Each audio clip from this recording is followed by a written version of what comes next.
Hello everyone. In this video, I'm going to explain the relation between equivalent conductance of a compound and the ionic conductance of individual ions present in it. We can give it in a simple formula like equivalent conductance is equal to summation of number of equivalents of each ion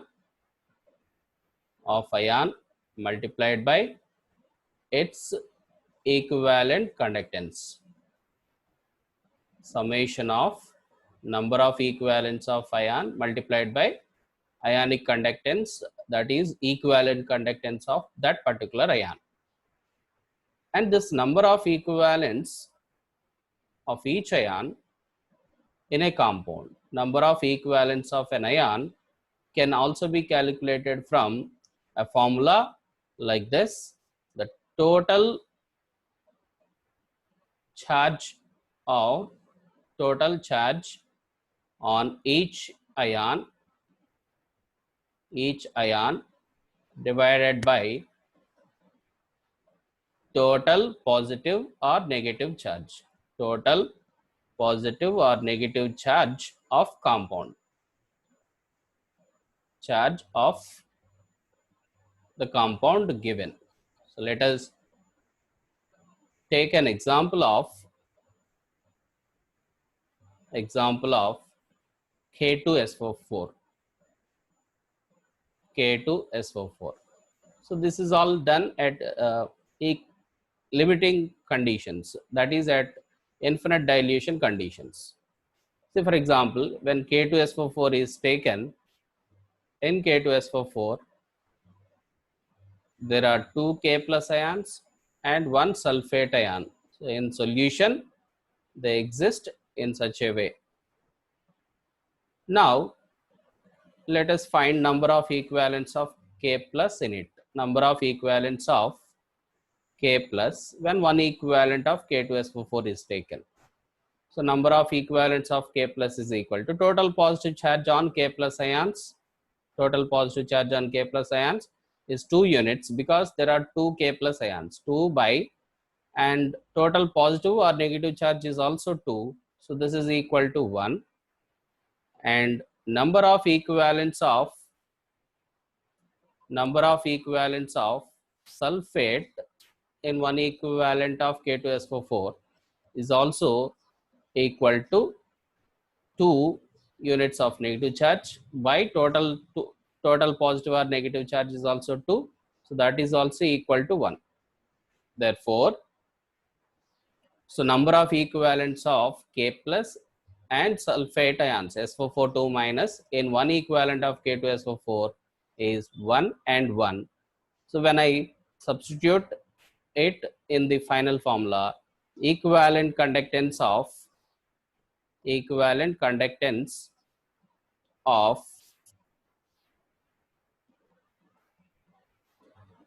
K2SO4 at infinite dilution or limiting conditions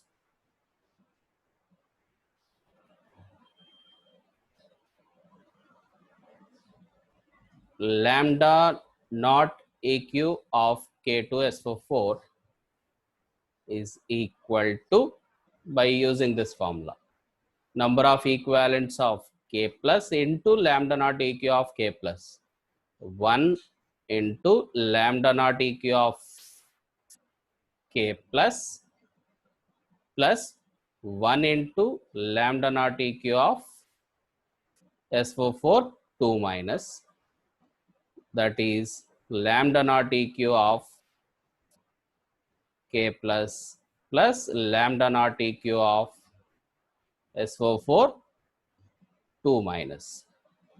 The same can be explained with any example. Let us take one more example.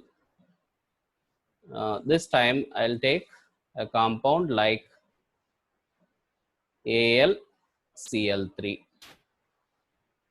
Even in this, you can break it into ions to understand the concept. Al3 plus and 3Cl minus ions.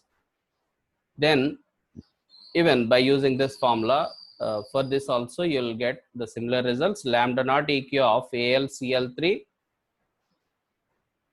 is equal to this terms, number of equivalents, 3 units of positive charge on aluminum as well as 3 units total positive or negative charge.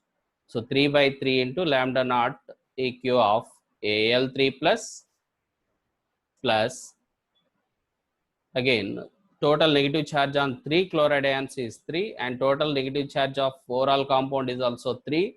So it is 3 by 3 into lambda naught EQ of Cl minus. So that is again equal to lambda naught EQ of Al3 plus lambda naught EQ of Cl minus only. It's not 3 into lambda naught equivalent of Cl minus. Commonly made mistakes by student is taking a multiple of 2 in this example for K2SO4, multiple of 2 for lambda naught EQ of K plus, and multiple of 3 for lambda naught EQ of Cl minus. No, it is not required. If it is molar conductance at infinite dilution, you will get those coefficients or those multiples, but not for equivalent conductances. For any simple salt containing one cation and one anion, there will be no multiples for ionic conductances in getting the equivalent conductance of overall compound. Lambda naught EQ of AlCl3 finally is lambda naught EQ of Al3 plus lambda naught EQ of Cl minus, and also in this case the first example, lambda naught EQ of K2SO4 is equal to lambda naught EQ of K plus lambda naught EQ of sulfate.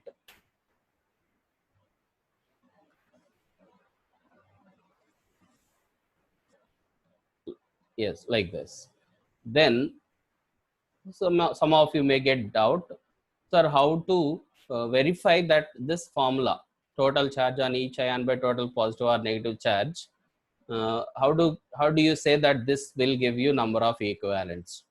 If you get that doubt, let us verify it by using the concept. It's not just formula. Formula is for final application. So to understand the concept in it, let us verify it with this example of AlCl3.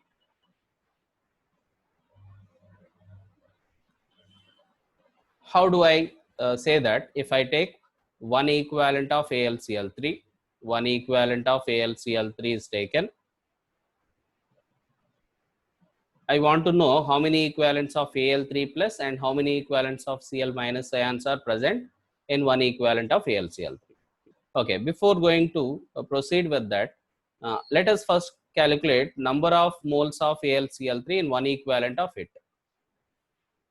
As a salt, its N factor of AlCl3 is valency, or N factor is 3, because 3 units positive charge, 3 units negative charge is present.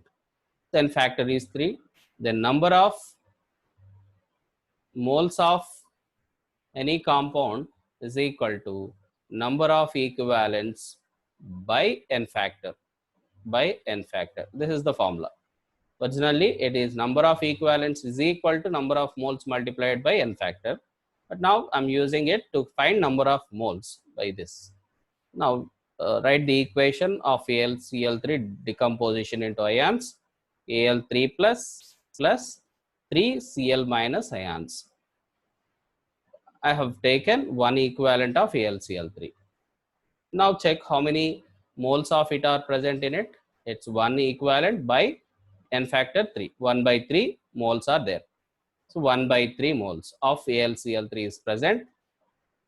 When 1 by 3 moles of AlCl3 is taken, the number of 1 by 3 moles of AlCl3 is taken, the number of moles of Al plus 3 formed will also be 1 by 3 moles, and number of moles of Cl minus formed will be triple of it. For 1 mole, 3 moles, 1 by 3 moles, 1 mole of Cl minus will be formed, as you know, 1 mole of Cl minus. Now let us find number of equivalents of Al3 plus in 1 by 3 moles. 1 by 3 moles of Al plus 3 is there. Number of equivalents of Al plus 3 is 1 by 3 into its n factor, nothing but charge on it, 3.